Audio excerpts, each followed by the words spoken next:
morning, pupils. And how are you doing today? Wonderful. So welcome to grade 4 Rose. Now my colleagues and I are going to be teaching you mathematics today. And in mathematics, we will be looking at the bar graph. What will we be looking at, pupils? The bar graph. Now at the end of this lesson, you will explain what a bar graph is. You will state the purpose of a bar graph, and you will demonstrate how a bar graph is used. Now let's get into the lesson.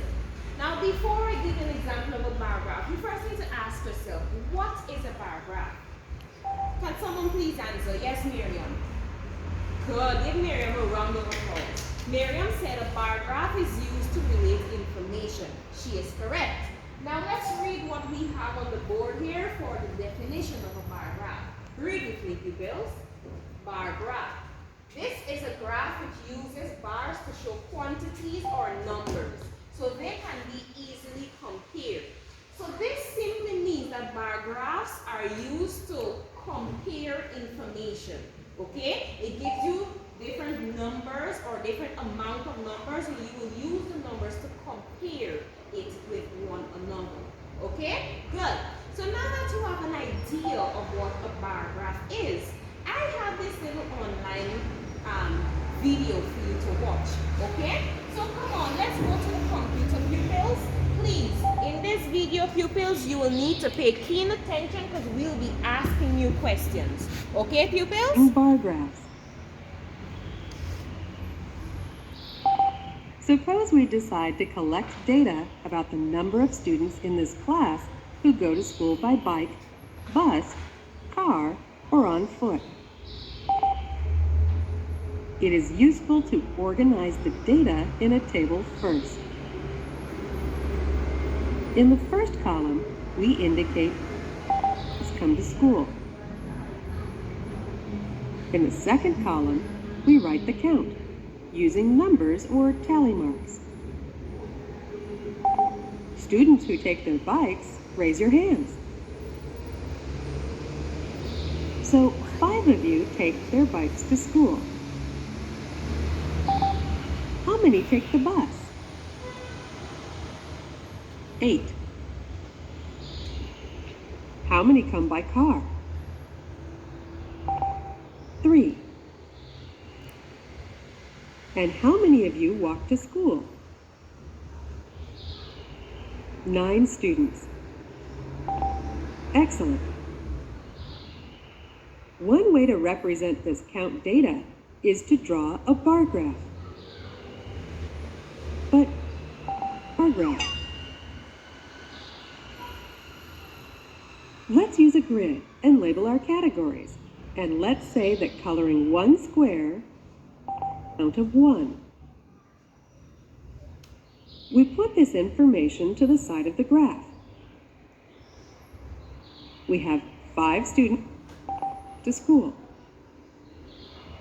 So on top of the bike category, we color the first square and another right above it, and so on until we've colored 5 squares. Notice how all colored squares combined make a long bar. Moving on to the next category, there are 8 students who take the bus to school. So on top of the bus category, we color 8 squares. And there are 3 students who come by car. So on top of the car category, we color 3 squares. Finally, there are walk to school. So on top of the walk category, we color 9 squares. And our bar graph is finished.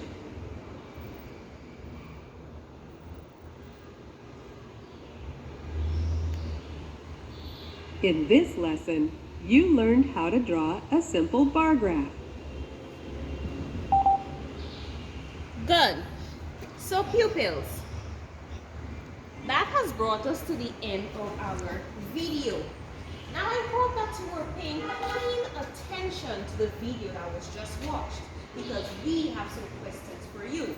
Now I'm going to welcome Miss Emily to come and demonstrate further what a bar graph is used for. Okay, please give Miss Emily a round of applause. Okay, people. Now it's time to dig a little deeper into the bar graph. Now, as you know, by now what a bar graph is. You may not by now what a bar graph is. However, I am here to give you a little bit more information about how many types of bar graphs are there or how many ways a bar graph can appear to you. Now, a bar graph can appear in two ways. First one, horizontally, and the second one, vertically. Now, I know the other last week in mathematics we did horizontal and vertical lines. Now, can anybody remember what or which way or which direction a horizontal line can fall under? Very good. Yes. Now, which way does the vertical line stand?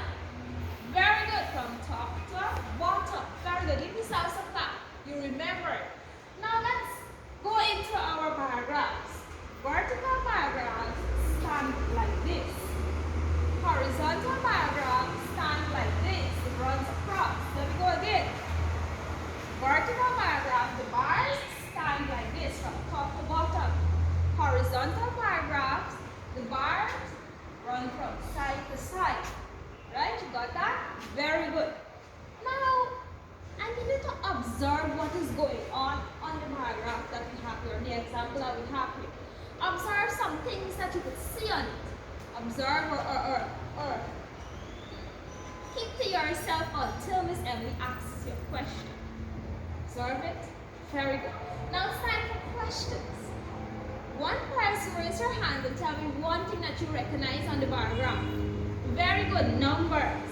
Now, some of you may be saying, Miss, those are normal numbers. No, these are not normal numbers. These numbers are extraordinary. Now, the reason why I say that is because these numbers represent the amount of people using certain things or that does certain things. Now, one more person. Very good, Anisha. Did you hear what Anisha said? Anisha said the words at the bottom. Now, I know you can identify the words. Let's identify them. Car, walking, bus, and taxi. Now, think about this. Put on your thinking cap. When you hear the word cars, when you hear the word car, walking, bus, and taxi, what comes to mind? What comes to mind? Very good. You know what she said? She said transportation. Very good. Now all these words at the bottom here represent the means of transportation. The numbers represent how many children or how many pupils use these transportation at the bottom here. Now one more thing. Anybody else? One special thing. Somebody's missing it. Very good. Number 0. The number 0, simple, it's very simple. Number 0 represents nothing.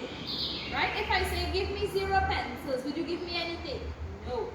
That simply means the number at the bottom here, this entire blue line at the bottom here represents 0, it represents nothing. Now, let's move on to something else. Do you see that there's 1 bar here, there's 2 bars here. Now let's go to the other one. There's 1, 2, 3, 4 bars here.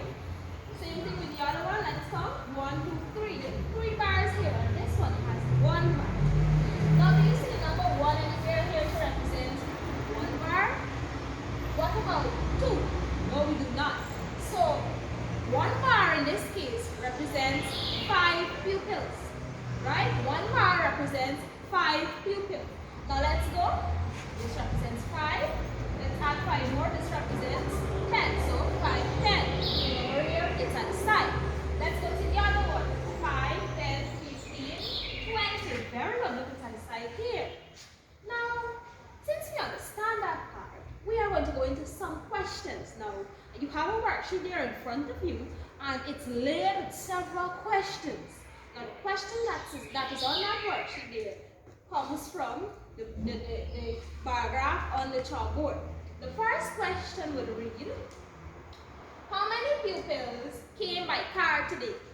How many people came in my car today? Write it on your worksheet. The next question.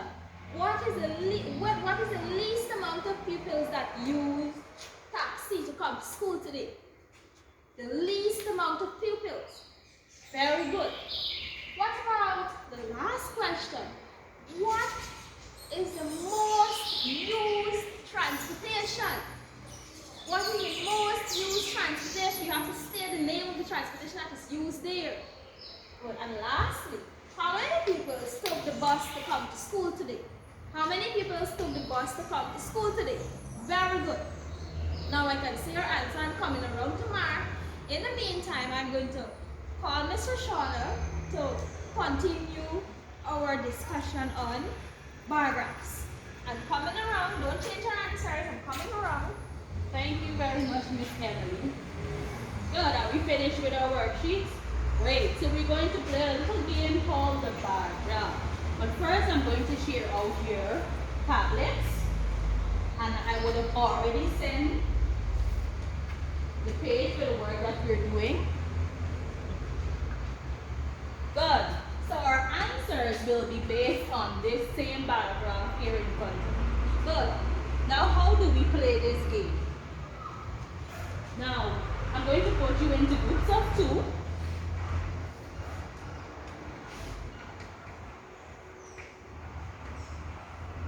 Good. Now, the first group to reach 3 points will be the winner. Good. But how is this game played? I'm going to roll the dice. And once you answer the question correctly, you'll move along until you would have completed the game. Good. So we'll start with group 1 first. I'm going to roll the dice. We have 3. First question. How many children travel by bus only? Yes, group 1. 50. That is correct. So group 1 have 1 point. And we'll move 3 places, or 3 spaces, sorry, on the game. 1, 2, 3. Let's go to group 2. Let me see. How many children travel by walking and by car? I'm not hearing you clearly. Group 2. 30. That is correct. Let me roll the dice again. Good. You have 4. So let's go. 1, 2, 3, 4.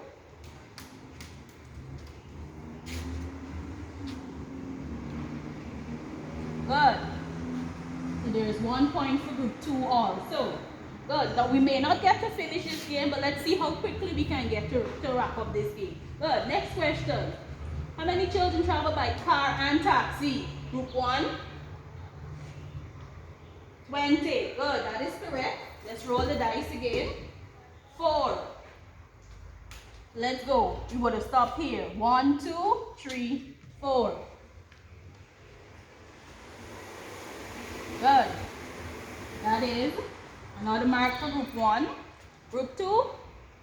How many children are all together on this board?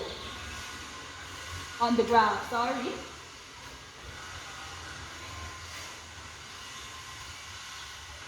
30.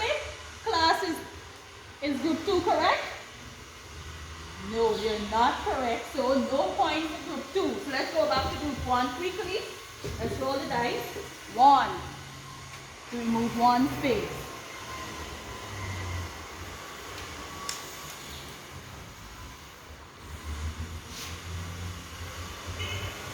Group 2. How many children that does not travel with any type of transportation there? 0. That is correct. Good. Did you enjoy the game?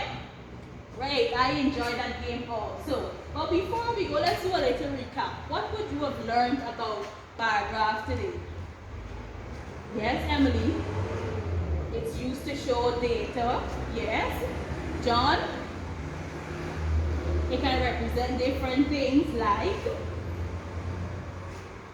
number of children in a classroom. Good. That is correct. Good. So we would have come to the end of our lessons today. Did you enjoy that lesson? Great. So I will see you back tomorrow. And I hope you have a great remaining Stay. Don't play too much. Good. Bye.